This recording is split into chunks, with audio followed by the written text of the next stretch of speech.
Hello friends, welcome to my channel. எல்லோரும் எப்படி இருக்கீங்க? இன்றைக்கி நம்ம ஒரு சூப்பரான ஒரு கஷாயம் தான் பார்க்க போகிறோம். அதுக்கு தேவையான பொருளை என்னென்னு பார்த்துக்கலாம். ஃபஸ்ட்டு நம்ம ஒரு வாணலில் ஒரு செம்பு அளவுக்கு நான் தண்ணி ஃபுல்லாக ஊற்றி கொதிக்க வைக்க போகிறேன். இப்போ நம்ம என்னென்ன பொருள் சேர்க்க போகிறோன்னு பார்க்கலாம். கற்பூரவள்ளி பெரிய இலையாக இருந்தால் ஒரு 3 இலை எடுத்துக்கோங்க. கொஞ்சமாக வேப்பங்கொழுந்து, மிளகு, சீரகம், ஒரு 2-3 பூண்டு பற்கள், ஒரே ஒரு பப்பாளி இலை, ஒரு கைப்பிடி அளவுக்கு துளசி இலைகள். பாருங்கள், தண்ணி நல்லா சூடு ஏறிட்டுருக்கு. இப்போ நம்ம ஒரு இலையை நல்லா வாஷ் பண்ணிவிட்டு சேர்த்துக்கோங்க.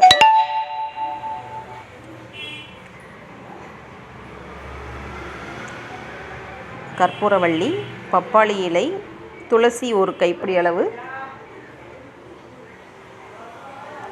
வேப்பம் கொழுந்தை எடுத்துக்கோங்க, அதுதான் நல்லது.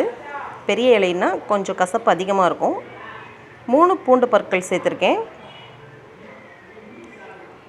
1/2 ஸ்பூன் சீரகம்,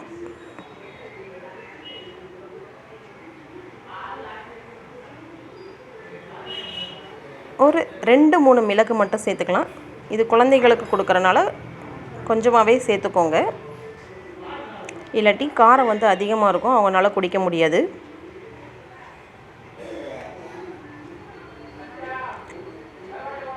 பாருங்கள், கொதி வர ஆரம்பிச்சிருச்சு. இப்போது ஒரு கரண்டியை வச்சு நல்லா அந்த எல்லா இலைகளையும் பிரட்டி விடலாம்.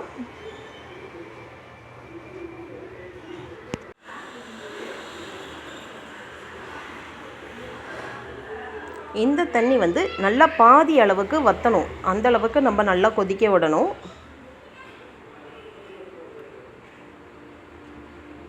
இந்த ஸ்டேஜில் நான் என்ன ஆட் பண்ணுறேன்னு பாருங்கள். இதோடைய பேர் சொல்லக்கூடாது, சாப்பாட்டில் சேர்க்குறது அப்படின்னு தான் சொல்லுவாங்க. அதில் ஒரு 2-3 கல் ஆட் பண்ணிக்கலாம். பாருங்கள், ஒரு பிஞ்ச் அளவுக்கு மஞ்சத்தூள் கிருமி நாசினி.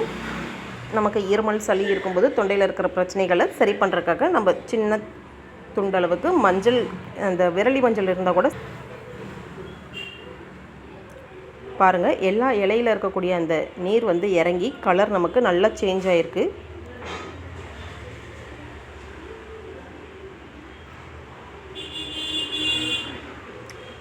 நல்லா பார்த்தீங்கனாலே தெரியும், பாதி அளவுக்கு நல்லா வத்திருச்சு. இப்போது அடுப்பு ஆஃப் பண்ணிவிட்டு இதை நான் வடிகட்டிக்கிறேன்.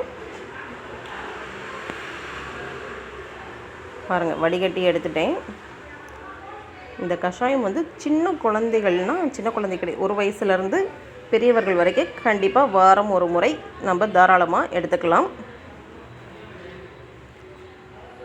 குழந்தைங்களுக்குன்னா ஒரு 3 ஸ்பூன் 4 ஸ்பூன் அப்படி ஸ்டேஜ் ஏற நீங்கள் அளவு பார்த்துக்கோங்க. சேர்த்துருக்கக்கூடிய எல்லா பொருளுமே ரொம்ப சளி, இருமல், காய்ச்சல் இருந்தால் நீங்கள் இந்த மாதிரி ஒரு பானத்தை உடனே தயார் பண்ணி குடிங்க. நம்ம சேனலில் போடுற வீடியோஸ்லாம் உங்களுக்கு பிடிச்சிருந்தா மறக்காமல் சப்ஸ்கிரைப் பண்ணுங்கள் ஃப்ரெண்ட்ஸ். பாய், நெக்ஸ்ட் வீடியோவில் மீட் பண்ணலாம்.